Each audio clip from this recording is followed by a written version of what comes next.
I 100% feel like I was მე 100%-ით მივიჩნევ, რომ ბოროტი სამედიცინო და სოციალური ექსპერიმენტის ნაწილი ვიყავი. უკვე 28 წელიწადია ვცხოვრობ როგორც ქალი და ამას სრულიად ვნანობ. არ მჯერა რომ ეს მოხდა. მე საკუთარი ცხოვრება თავდაყირა დავაყენე. ოლი ლონდონი 33 წლის არის. ადრე ცნობილი ბლოგერი იყო. ბრიტანეთში კარგად იცნობდნენ. ერთ დღესაც სამხრეთ კორეაში გაემგზავრა. კორეელებს მსოფლიო ენის დაუფლებაში დავეხმარებიო.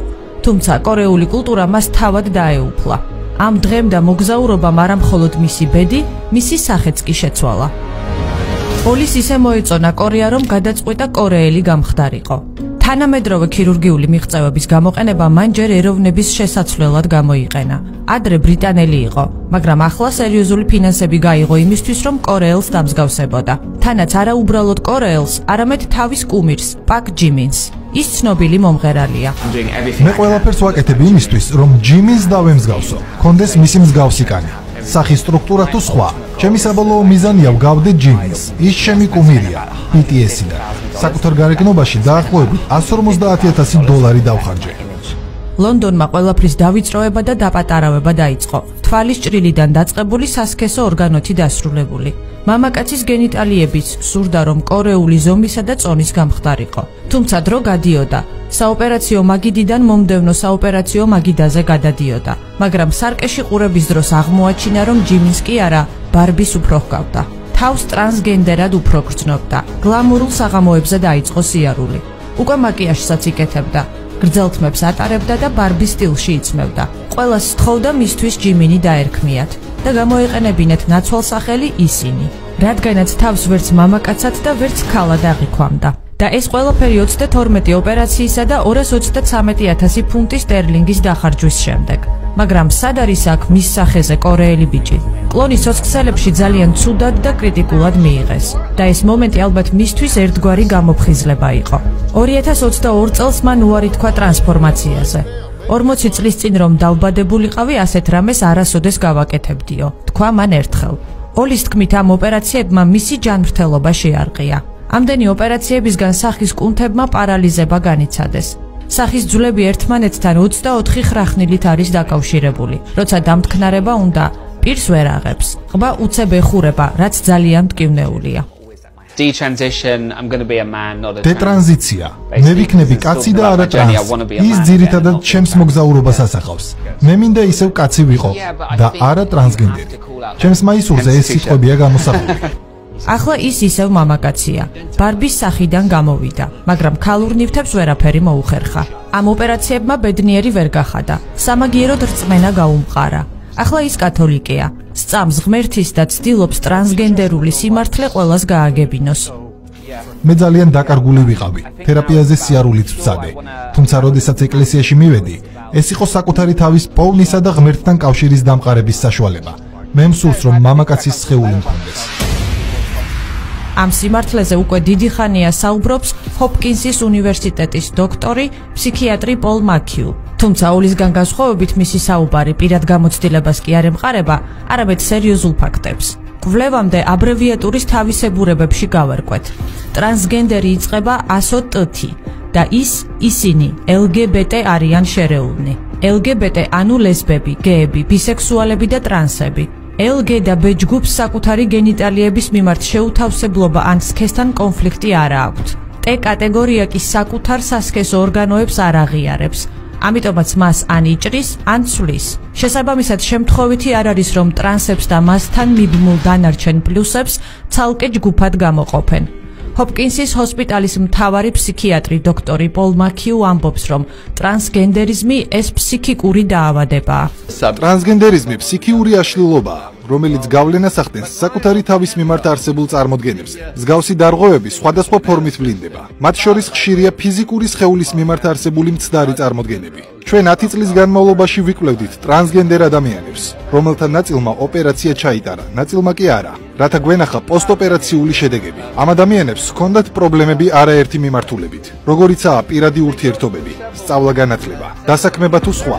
ჩვენი კვლევის მიხედვით, იმ ადამიანების ცხოვრების ხარისხი, რომლებსაც ოპერაცია ჩაუტარდათ, არაფრით განსხვავდებოდა იმ ტრანსგენდერი ადამიანებისგან, რომლებსაც ოპერაცია არ გაუკეთებიათ. მათ კვლავ ჰქონდათ პრობლემები ანალოგიურ მიმართულებებში. ჩვენ მივედით დასკვნამდე, რომ სოციალური მიმართულებით ოპერაციას პაციენტებისთვის სარგებელი არ მოჰქონდა.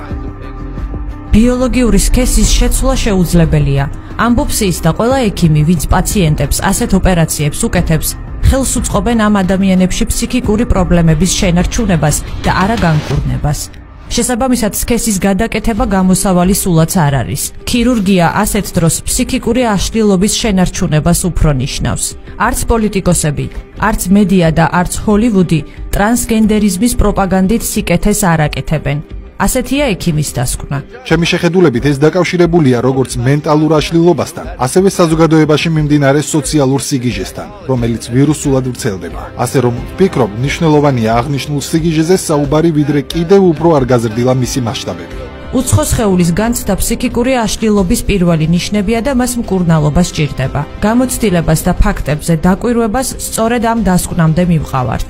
კვლევა მაჩვენა, რომ პატარებში და თინეიჯერულ ასაკში სქესის განცდა შესაძლოა გვიან ჩამოყალიბდეს, თუმცა ის მაინც ჩამოყალიბდება. მისი შეცვლა ან მოჭრაკი ბავშვებში სერიოზულ ტრამვებს და შოკს იწვევს. შესაბამისად, ტრანსგენდერების ჯგუფში იზრდება თვითმკვლელობის შემთხვევები. My name is Chloe Cole.